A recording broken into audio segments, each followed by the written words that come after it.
আল্লাহ যত সময় হায়াত দিয়েছেন, আল্লাহ যত সময় হায়াত দিয়েছেন তত সময় মানুষের জন্য লড়াই করব ইনশাআল্লাহ। এ লড়াই বন্ধ হবে না। বাংলার মানুষের মুক্তি অর্জন হওয়া পর্যন্ত আমাদের লড়াই অব্যাহত থাকবে। বলছিলাম, জামাতে ইসলামী যদি আল্লাহর ইচ্ছা এবং জনগণের ভালোবাসায় বাংলাদেশের মানুষের সেবা করার সুযোগ পায়, তাহলে মালিক হবে না, সেবক হবে ইনশাআল্লাহ। আজ আমি ঘোষণা দিচ্ছি, লক্ষ জনতাকে সাথে নিয়ে বাংলাদেশ জামাতে ইসলামী থেকে যারা আগামীতে সংসদ সদস্য হিসাবে নির্বাচিত হবেন, আরে আপনারা কথা বন্ধ করেন, আপনারা কথা বন্ধ করেন, সবাই বসে পড়েন, সবাই বসেন, বসেন, কেউ দাঁড়াবেন না, সবাই বসেন। যদি আল্লাহর ইচ্ছায় জনগণের ভালোবাসায় বাংলাদেশ জামাতে ইসলামী থেকে সংসদ সদস্যরা নির্বাচিত হয়ে সরকার গঠন করেন, তাহলে কোন এমপি, কোন মন্ত্রী আগামীতে সরকার কিন্তু প্লট গ্রহণ করবে না।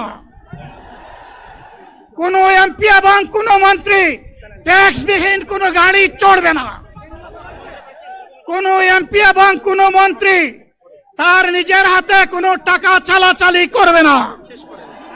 কোন এমপি এবং কোন মন্ত্রী যদি তার নির্দিষ্ট কোনো কাজের জন্য বরাদ্দ পেয়ে থাকেন, কাজ শেষ হওয়ার সাথে সাথে বাংলাদেশের 18 কোটি মানুষের কাছে তারা তার প্রতিবেদন তুলে ধরতে বাধ্য হবেন। সম্মানিত বন্ধুগণ, চাঁদা আমরা নিব না, দুর্নীতি আমরা করব না, চাঁদা আমরা নিতে দেব না, দুর্নীতি আমরা সহ্য করব না। এই বাংলাদেশটাই আমরা দেখতে চাই। যুবকদেরকে আমরা স্পষ্ট ভাষায় বলতে চাই, বন্ধুগণ, তোমাদের সাথে আমরা আছি। আমি আজকে জামাতের আমির হিসাবে এখানে কথা বলতে আসিনি। আমি এসেছি বাংলাদেশের 18 কোটি মানুষের একজন হয়ে কথা বলতে।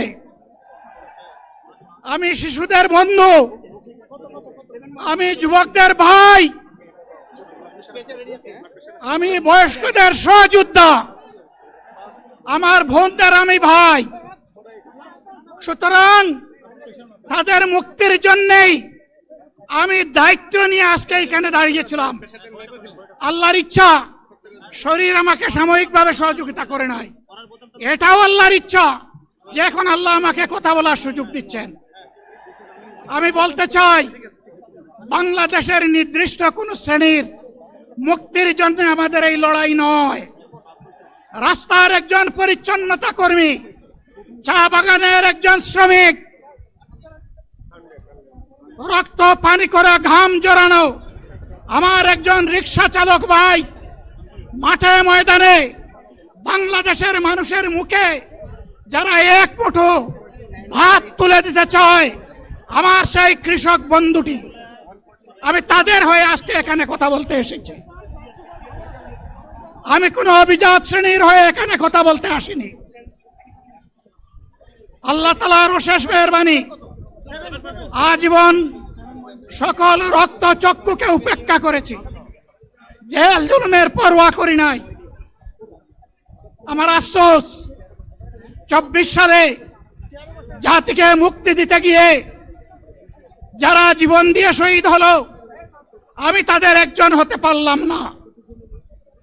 আপনাদের কাছে দোয়া চাই, ইনসাফের ভিত্তিতে একটি দেশ গড়ে তোলার জন্য আগামীতে যে লড়াই হবে, আমার আল্লাহ যেন সেই লড়াইয়ে আমাকে একজন শহীদ হিসাবে কবুল করেন। সম্মানিত বন্ধুগণ, আমাদের প্রিয় শহীদ নেতৃবৃন্দ 2006 সালের 28 অক্টোবর থেকে শুরু করে পল্টন গণহত্যা, শাপলা গণহত্যা, সারা দেশের গণহত্যা, পিলখানার গণহত্যা, 24-এর গণহত্যা, এই গণহত্যা যারা করেছে তাদের সকলের বিচার বাংলাদেশের মাটিতে নিশ্চিত করতে হবে। এদের বিচারের দৃশ্যমান প্রক্রিয়া শুরু না করা পর্যন্ত পুরানা ব্যবস্থাপত্রে বাংলাদেশ আর চলবে না। এতগুলা মানুষ এমনি এমনি জীবন দেয় নাই, জীবন দিয়েছে জাতির মুক্তির জন্য। যদি বস্তা পোতা পুরানা সবকিছুই টিকে থাকবে, তাহলে কেন তারা জীবন দিয়েছিল? যারা ওই বস্তা পচা ব্যবস্থাপনায় বাংলাদেশকে আবার গড়তে চান, তাদেরকে আমরা বলি, জুলাই যুদ্ধ করে যারা জীবন দিয়েছে, আগে তাদের জীবনটা ফেরত এনে দেন। যদি শক্তি থাকে ফেরত এনে দেন। আপনারা পারবেন না, যেহেতু পারবেন না, কাজেই নতুন ব্যবস্থায় নতুন বাংলাদেশ গড়ে তোলা হবে ইনশাআল্লাহ। শিশু, কিশোর, যুবক, মা, বোন, শ্রমিক, ছাত্র জনতা, ব্যবসায়ী, সবাইকে যেই দেশ, যেই সংবিধান, যেই রাষ্ট্র নিরাপত্তা দিতে পারবে, সেই নতুন বাংলাদেশ আমরা গড়ে তুলতে চাই।